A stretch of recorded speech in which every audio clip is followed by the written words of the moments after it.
Hello, hello, hello, and welcome to today's episode of Her Version. This podcast is dedicated to sharing stories of struggle to triumph, a platform that allows individuals to tell their truth in order to inspire and uplift others. For those of you that are new to this podcast and like content like this, make sure you hit that subscribe button. Make sure you follow, like, and share. I am your host, Sabrina Victoria. Let's jump right in.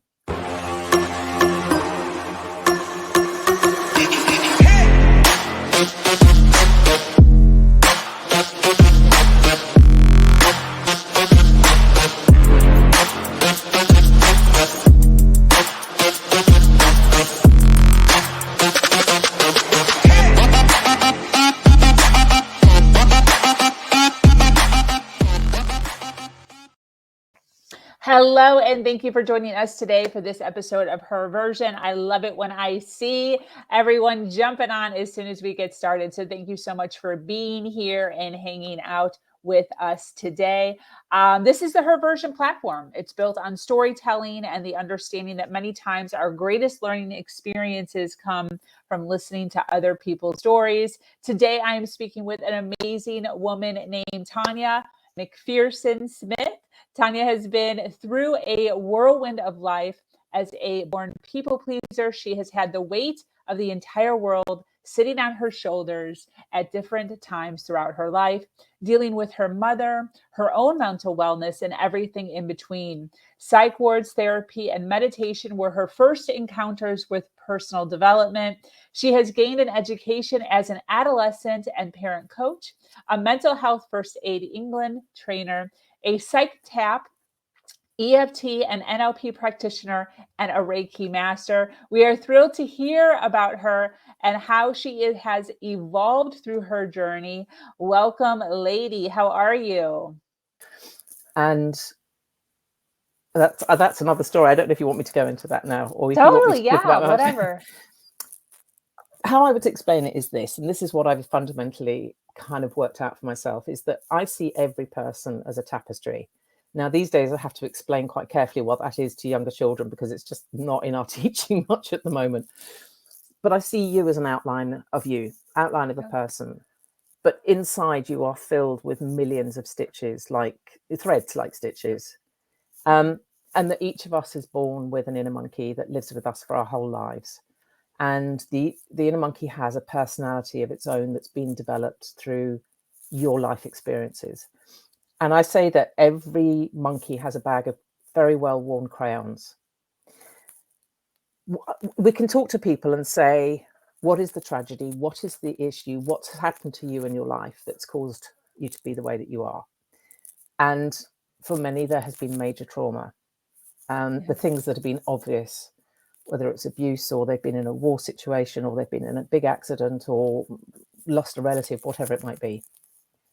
But for the majority of us, there aren't major obvious points. It's a collation of early life experiences within the first sort of 7 years or so.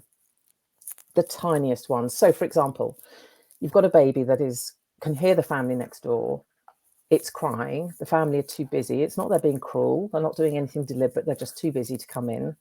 And I say to kids, how does the monkey feel? How do you feel? How would the baby feel?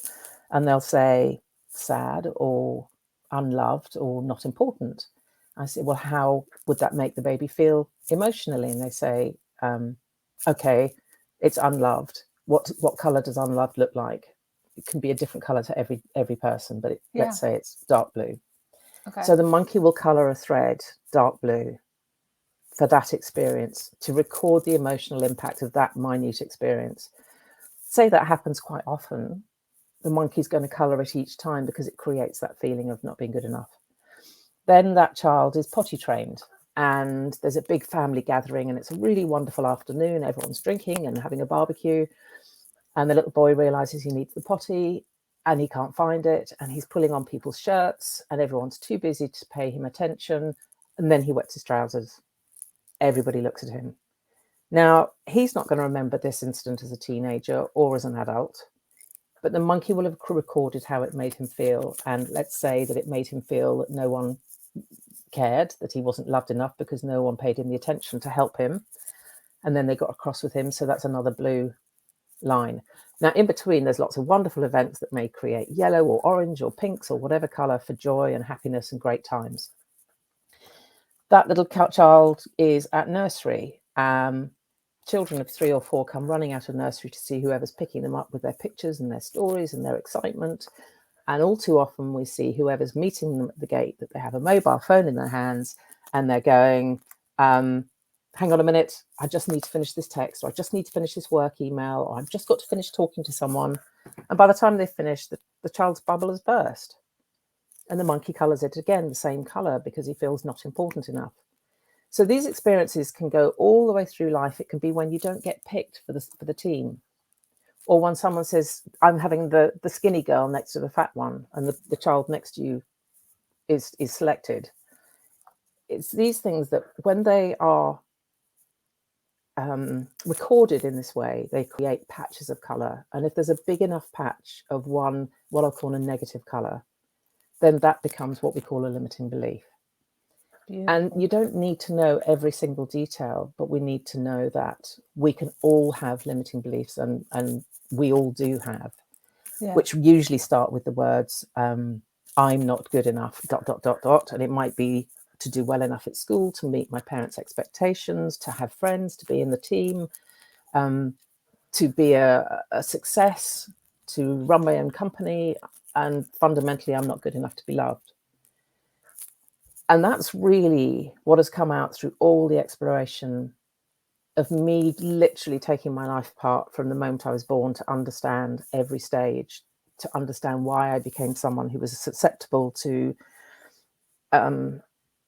influences, interactions with men that I did not want throughout my lifetime, how I became susceptible to being bullied severely as an adult, why I have such a need to support children and teenagers to be amazing, to come out of the shadows and know who they are.